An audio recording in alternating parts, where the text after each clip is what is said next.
साथियों, स्वागत आप सबों का। और चूँकि बिहार एसटीईटी का संबंध अब जब न्यायालय से जुड़ चुका है और अभी आप लोग देख रहे होंगे कि सोशल मीडिया प्लेटफॉर्म पर कई तरह की बातें निकल कर के आ रही हैं।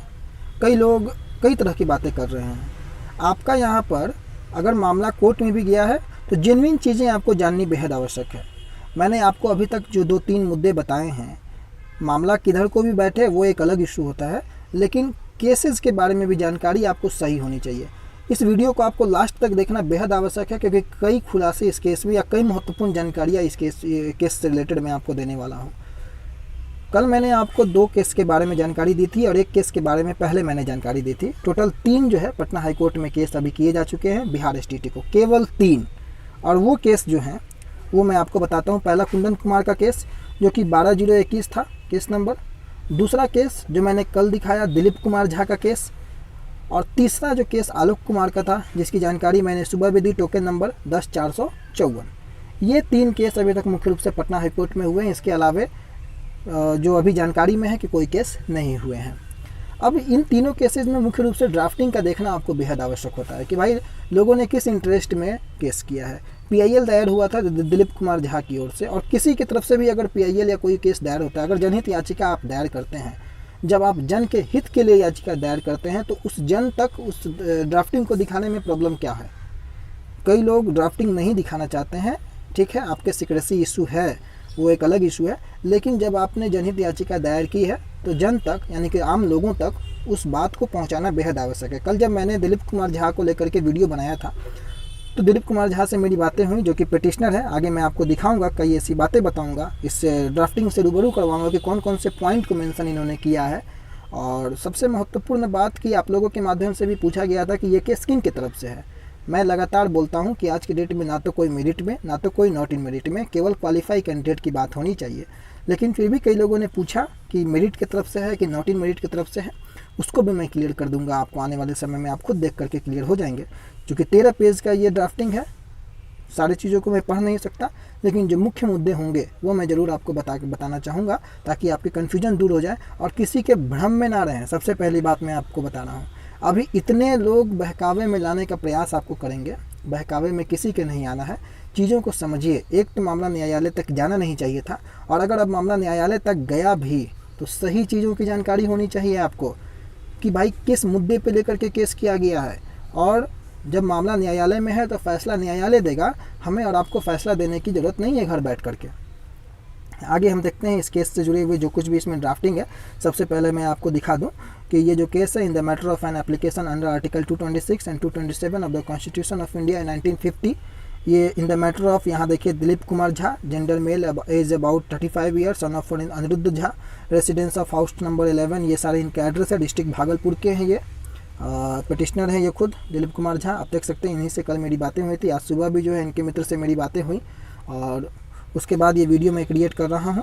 अब इसमें देखिए इन्होंने जो पार्टी बनाया है, the state of Bihar through secretary ministry of education government of Bihar Patna, secretary education department government of Bihar Patna, deputy secretary education department government of Bihar Patna, और चौथा है director BSCB Bihar school examination board Patna, यानी कि बीएससीबी के चेयरमैन को भी इन्होंने पार्टी बनाया है, रिस्पोंडेंट बनाया है। चूँकि पीआईएल है तो चीफ जस्टिस संजय करोल के बेंच में ये सुना जाएगा, और पब्लिक इंटरेस्ट के लिए ये दायर किया जाता है। इसलिए हालांकि जो ई फाइलिंग हुआ था उसमें सिंगल बेंच के दिखा रहा था, लेकिन जब मेरी बातें हुई इनसे तो इनके माध्यम से ये कहा गया कि डबल बेंच के लिए है। इसके बारे में थोड़ा कन्फ्यूजन है, वो अगर ये वाकई में होगा तो थोड़ी देर में इसको मैं क्लियर कर दूंगा। लेकिन उनके तरफ से ये बताया गया कि ये डबल बेंच में सुना जाएगा, इसके हियरिंग जो होगी वो डबल बेंच में होगा। लेकिन ई फाइलिंग में सिंगल बेंच लिखा हुआ था, इसलिए मैंने वहाँ पर सिंगल बेंच आपको मैंसन किया था। अब मुख्य मुद्दे जो हैं वो आप यहाँ पर देख सकते हैं, धीरे धीरे आपको देखने को मिलेंगे, तो इसमें बने रहें वीडियो में अंत तक। और मुख्य रूप से यहाँ पर अगर आप देखेंगे डायरेक्शन विद पिटिशनर के बाद देखिए, through which the petitioner for a direction upon the respondent to conclude the teacher appointment with regard to the vacant seats available in various secondary school and also increase the number of allotted seats so the qualified candidate get fair opportunity to participate in joining process। थोड़ी सी clear हुई होगी आपको कि इसमें मुद्दा क्या रखा गया है। लेकिन फिर भी आगे आप देखिएगा कि जो PIL दायर किया गया है, मुख्य रूप से इसमें इस पॉइंट में ये कहा गया कि जो कुछ भी अलॉट सीट है अभी आज के समय में बिहार STT 2019 को लेकर के, आगे आपको और क्लियर होगा, कई महत्वपूर्ण जानकारी इसमें मिलने वाली है आपको। जो बिहार STT 2019 में जो अलॉट सीट है और सेकेंडरी और हायर सेकेंडरी स्कूलों में जो वैकेंट सीट है, उन सारी सीटों को क्यों नहीं ऐड कर दिया जाता है और इंक्रीज़ करके, नंबर ऑफ़ सीट को इंक्रीज़ करके जितने भी क्वालिफाई कैंडिडेट है, दोस्तों यहाँ पर क्वालिफाई की जिक्र की जा रही है, यहाँ पर मेरिट और नॉट मेरिट की जिक्र नहीं की जा रही है। पहली बात आप यहाँ पर ध्यान रखेंगे कि जितने भी क्वालिफाइड कैंडिडेट है उनको एक फेयर अपॉर्चुनिटी मिले ज्वाइनिंग प्रोसेस के लिए, ज्वाइनिंग प्रोसेस में पार्टिसिपेट करने के लिए। और एक बात और मैं आगे बढ़ने से पहले बता दूं कि जब दिलीप कुमार झा से मेरी बातें हुई तो उन्होंने इस बात को कहा कि सर आप मेंशन ज़रूर कर दीजिएगा कि उन्होंने किसी से चंदा नहीं लिया। मुझे नहीं पता कि उन्होंने किसी से मतलब पैसा लिया या नहीं लिया, लेकिन उन्होंने ऐसा कहा कि उन्होंने किसी से पैसा नहीं लिया। तो अगर किन्हीं ने उन्हें पैसे दिए हैं, अगर लगता है आपको, तो आप इसमें मेंशन कर दें ताकि उनकी बात की भी सच्चाई मालूम चल जाए कि वो सही बोल रहे हैं या नहीं बोल रहे हैं। और अगर किन्हीं ने दिया है तो अपने फ़ोन नंबर के साथ मेंशन जरूर करेंगे कि हाँ भाई मैंने पैसा दिया है, दिलीप कुमार झा ने झूठ बोला है, ये चीज़ें मालूम चल जाएगी। लेकिन उन्होंने कहा कि उन्होंने किसी से पैसे नहीं लिए, वो अपने पैसे से ये PIL को दर्ज किए हैं, चाहे जो भी लगा हो। आगे बढ़ते हैं, मुख्य पॉइंट्स की ओर चलते हैं। बाकी आप जो हैं इसमें आप लोग पॉज करके पढ़ लेंगे। इसमें जो मेन मुद्दा है उसकी ओर अगर हम चलें कि एक सेकेंड, हाँ यहाँ पे आइए।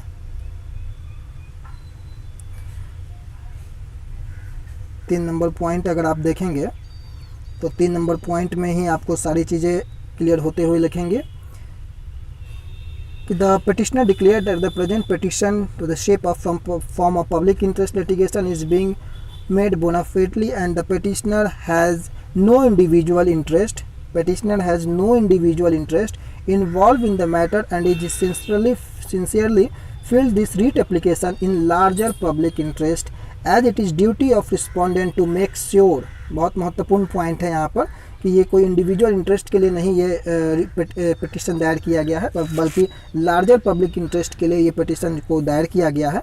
और जो रिस्पोंडेंट है उस रिस्पोंडेंट को ये श्योर करना होगा कि petitioner has no individual interest involve in the matter of writ application in larger public interest and it is the duty of respondent to make sure that there should not be any seat vacant in school, and also the qualified candidate of STT examination must get the opportunity in case the state does not take action for the same citizen have the right to invoke the right under public interest litigation whereby direction is being sought upon the state to take step toward recruiting the qualified students on the post of secondary teacher where the posts are vacant throughout the various subject।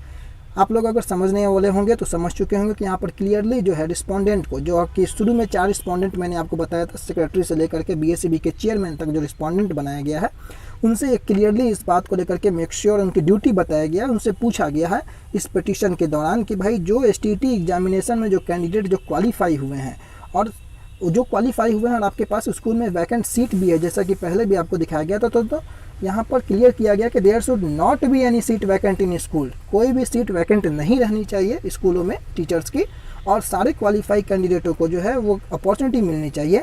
और आपको इसमें एक और point यहाँ पर दिया हुआ है कि toward recruiting the qualified students on the post of secondary teachers where the posts are vacant throughout the various subjects। सारे सब्जेक्टों में जो भी पोस्ट रिक्त हैं, जो भी सीट वैकेंट है, उन सारे सीटों पर क्वालिफाई कैंडिडेटों को जो है वो इक्वल अपॉर्चुनिटी के साथ जो गवर्नमेंट ऑफ बिहार के जो 4 पार्टी बनाई गई हैं, उन सारे को जो है पार्टी बनाने से उनसे पूछा गया है कि भाई आप बताइए, और नहीं सीटें रिक्त रहनी चाहिए, सारे क्वालिफाई कैंडिडेटों को जो है इक्वल अपॉर्चुनिटी मिलनी चाहिए। इन सभी बातों को यहाँ तक मेंशन किया गया है। आगे और इंटरेस्टिंग पॉइंट अगर आप देखेंगे कि that the petitioner also declare that he is a citizen of India,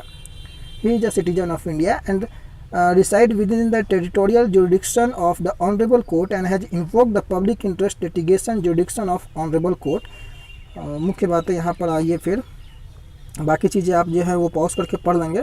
हाँ, यहाँ पर पढ़िए कि that the petitioner declared that on 7/9/2019 जब नोटिफिकेशन निकला था, as a notification was issued by Bihar State Examination Board in which scheduled post 37335 candidate of both paper 1 class 9 10th and paper 2 class 11 12 way declare. यानी कि जब सितंबर में notification declare किया गया था बीएससीबी की तरफ से, तो 37,335 पोस्ट के लिए जो है वो डिक्लेयर किया गया था, जिसमें पेपर 1 9 10th के लिए और पेपर 2 जो है यानी कि 11 12 के लिए जो है नोटिफिकेशन डिक्लेयर किया गया था।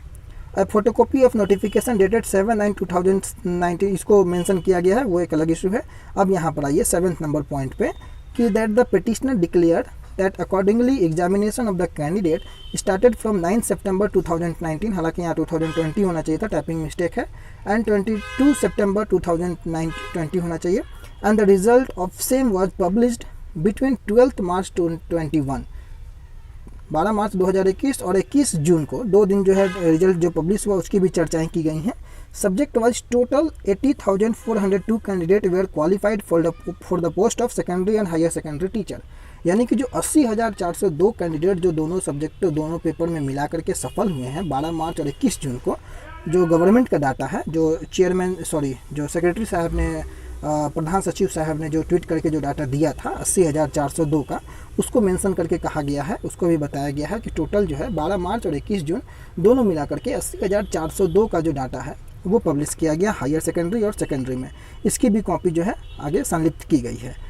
आगे देखिएगा 8 नंबर पॉइंट में, तो बड़ा इंपॉर्टेंट है ये और यहाँ से क्लियर होने लगेगा आपको कि that the petitioner states that the present writ application is based only the ground, ये रिट एप्लीकेशन किस ग्राउंड पर है, based only the ground that there is 2,75,000 post of teacher are vacant against 6,88,157 approved post which is apparent from the article in the newspaper, national newspaper. It is also declared here that joining of 33916 posts were allotted in 7th phase with 30,200 candidate of 6th phase। यानी कि यहाँ पर 3-4 चीज़ों को mention किया गया। यहाँ पर क्लियर किया गया कि ये जो एप्लीकेशन है वो बेस्ड है किस ग्राउंड पे कि भाई 2,75,000 पोस्ट अभी टीचर के खाली हैं। ऊपर भी आप लोगों ने देखा जो मैंने बताया कि स्कूलों की सीट वैकेंट रहने की जिक्र किया गया था, यहाँ पर क्लियर मेंशन किया गया कि 2,75,000 सीटें जो हैं वो खाली हैं। टोटल किसके अगेंस्ट में, 6,88,157 सीटों के अगेंस्ट में इतनी सीटें खाली हैं। और अप्रूव की गई जो पहले से ही अप्रूव 33,916 सीटों की भी जिक्र यहाँ पर कर दी गई हैं।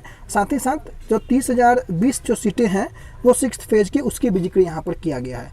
मतलब सारी सीटों को यहाँ पर इंक्लूड करके हाई कोर्ट में माननीय चीफ जस्टिस के सामने ये बताया गया है कि भाई जितने भी सीटें हैं गवर्नमेंट के पास, अभी इतनी सीटें रिक्त हैं, इतने कैबिनेट से अप्रूव सीटें हैं, 6ठे फेज में इतनी सीटें हैं, उनके बावजूद भी 2.5 लाख से ज़्यादा रिक्त पद है, फिर सारे कैंडिडेट क्वालिफाई 80,000 हैं, तो उनको मौका क्यों नहीं, यह पूछा गया है इस एप्लीकेशन के माध्यम से, इस केस के माध्यम से। आप लोगों को ये क्लियर होता होगा कि ये मेरिट पक्ष से है या नॉट इन मेरिट पक्ष से है या केवल क्वालिफाई कैंडिडेटों के पक्ष से है, ये क्लियर होता हुआ अब नज़र आता होगा, बताने की आवश्यकता नहीं है। कोई भी कैंडिडेट अगर आपके से यह बोले, कोई भी आदमी यह बोले कि भाई केस हुआ है, तो आप ड्राफ्टिंग मांगिए। ड्राफ्टिंग देख करके आप समझेंगे कि भाई किस तरफ ये केस जा रहा है, या ये केस आपके एग्जामिनेशन को कैंसिल कराने की तरफ है या आपके हित के लिए है, ये आपको जानना बेहद आवश्यक है। घर बैठ करके और वीडियो में कुछ भी मैं बोल दूं और आप लोग सुन ले, उससे अगर आप लोग इन्वोक हो जाए, प्रभावित हो जाए, तो वो सही नहीं है। सामने स्पष्टीकरण होना चाहिए, सही और गलत की जो है जानकारी आप खुद तय करेंगे क्या है। अभी तक के बारे में तो कोई क्लियर नहीं, अभी तक तो आपको कोई परेशानी नहीं होती होगी, सारी क्लियरिटी आपको मिल रही होगी। आगे बढ़िए, इसकी भी कॉपी आपको अटैच किया गया है। 9th नंबर पॉइंट पे अगर आप आएंगे कि that the petitioner states that as the candidate of 6th phase of joining are participating in 7th phase of joining, so the remaining seat if any 6th phase of joining should be included 7th phase in, so that the number of qualified candidate get opportunity to participate in joining process। यहाँ पर एक point यह भी डाला गया कि जब 6ठे phase, हालांकि ये होता है कि बैकलॉग सीट ऐड होती है, लेकिन फिर भी इन्होंने डाला है, सही है कि जब 6ठे फेज से बचे हुए कैंडिडेट जो अगर 7वें फेज में अप्लाई करने के लिए एलिजिबल हैं, तो 6ठे फेज में जो वैकेंसी बचेगी उसे 7वें फेज में एडजस्ट और उनको इंक्लूड करनी चाहिए। हालांकि ये होगी, इसमें कोई डाउट नहीं है। 10वां पॉइंट यहाँ पर है कि that the petitioner declare the number of qualified student are lesser than, यहाँ ध्यान दीजिएगा कि number of qualified candidate are lesser than the vacant seat of teacher throughout the states, and it will be no harm to let the qualified students participate in the joining process, as there will be no need to again conduct any examination to fill those amount of seats where number of qualified students are not getting the opportunity to participate in the joining process। Due to malafide action of the respondent authority. यानी कि यहाँ पर कहने का मतलब ये हुआ कि जब कैंडिडेट जो क्वालिफाई किए हैं उनकी संख्या सीटों से कम है, जितने सीटें रिक्त हैं उनसे कम कैंडिडेट क्वालिफाई किए गए हैं, तो फिर कोई ज़रूरत नहीं होता है कि आप दोबारा एग्जामिनेशन की आप सोचें भी। ठीक है, जो कैंडिडेट पास किए हैं उनको जो रिस्पोंडेंट है उनके पास ये अथॉरिटी है कि सारे कैंडिडेटों को आप मौका दे सकते हैं। और यहाँ पर क्लियर किया गया कि there will be no need to again conduct any examination to fill those amount of seats where number of qualified candidate are not getting the opportunity to participate in the joining process. जब qualified candidate आपके पास हैं और अगर उनको opportunity नहीं मिले और आप आगे एग्जामिनेशन कंडक्ट करने की सोचे तो ये कहीं का न्याय नहीं होगा। इन सारे मुद्दों को रखा गया है। आपके पास जब 3 लाख से अधिक सीटें रिक्त हैं, कैबिनेट से अप्रूव्ड सीटें हैं, उसके बाद भी अगर आप 80,000 कैंडिडेट अगर क्वालिफाई है, 3 लाख सीटें रिक्त हैं, तो आप एग्जामिनेशन करने की सोचेंगे कि या इनको आप बहाल करने की सोचेंगे। ये सारी जो चीज़ें हैं वो PIL के जरिए इस पिटीशन में रखी गई है, जो कि मैं आपको दिखा रहा हूँ। आगे आइए, 11 नंबर पॉइंट में आप देखेंगे कि that the petitioner declare that it is an apart fact action rather in action of the respondent authority will lead to denial of the opportunity to the qualified students, and also number of post teacher throughout the state will be still vacant after this joining process। 12 number point में आइए, तब आपको और अच्छे से समझ में आएगा कि that the petitioner submits that the state is under a legal obligation to increase the seat of secondary and higher secondary teachers so it can provide a fair opportunity to qualified candidate, and also the vacant seat of the various school which is hampering the education system can be filled which is beneficial either way। यानी कि clear यहाँ पर petitioner की तरफ से यह कहा गया है कि भाई जब हायर सेकेंडरी में और सेकेंडरी में सीटें वैकेंट हैं तो आप सीटों को इंक्रीज़ करें और सारे कैंडिडेट जो क्वालिफाई हैं उनको एक फेयर अपॉर्चुनिटी दें, ताकि जो सीटें खाली हैं वो भी भरें और जो एजुकेशन सिस्टम जो हैम्पर कर रहा है, जो प्रभावित हो रहा है, वो भी प्रभावित ना हो और सभी को इसका लाभ मिल सके। क्लियर है बात, कोई डाउट इसमें नहीं होना चाहिए आपको। 13 नंबर पॉइंट में अगर आप देखेंगे कि that the petitioner submits that it is fit case where the public interest litigation may encourage and the respondent state may be directed to increase the number of seats so the qualified students could get the opportunity to participate in the joining process, and also the vacant of seats of the school could be filled। यानी कि यहाँ पर भी यही कहा गया कि ये पिटिशन किया गया है, इसका मुख्य जो उद्देश्य है कि भाई जो रिस्पोंडेंट है, जो स्टेट है, जो गवर्नमेंट है, वो उनको डायरेक्ट किया जाए कि वो नंबर ऑफ सीट को इंक्रीज़ करें। कोर्ट से यह कहा जा रहा है या उनके तरफ से यह अपील की जा रही है कि उनको डायरेक्ट किया जाए कि जो नंबर ऑफ सीट्स है वो इंक्रीज़ करे, या क्वालिफाई जो कैंडिडेट हैं उनको अपॉर्चुनिटी दिया जाए ताकि वो लोग पार्टिसिपेट कर सके ज्वाइनिंग प्रोसेस में और सारे स्कूलों में जो सीटें रिक्त हैं वो फुलफ़िल हो सकें। ये हो गई यहाँ तक की बातें। अब आगे चलिए 14 नंबर पॉइंट में, थोड़ा लास्ट तक जरूर बने रहिएगा क्योंकि कई महत्वपूर्ण जानकारियाँ जो हैं चूँकि आपको जाननी जरूरी, जब मामला जब कोर्ट में ही गया है तो भाई कोर्ट ही डिसाइड करे कि भाई आगे क्या होना चाहिए।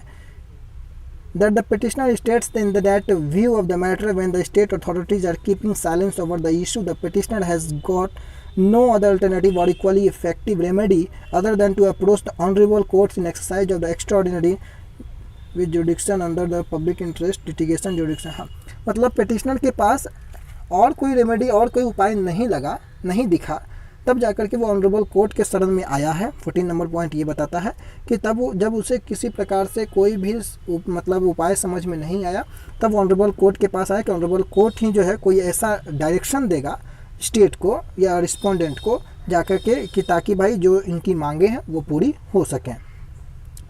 15 नंबर पॉइंट कहता है आपको कि that the petitioner declared that he has know earlier field any writ application in the matter nor such an application is pending जुडिशन before his honourable court. यानी कि इसके पहले पिटिशनर का कोई भी जो रिट एप्लीकेशन जो है उन्होंने नहीं दायर किया है, ना ही कोई पेंडिंग में है।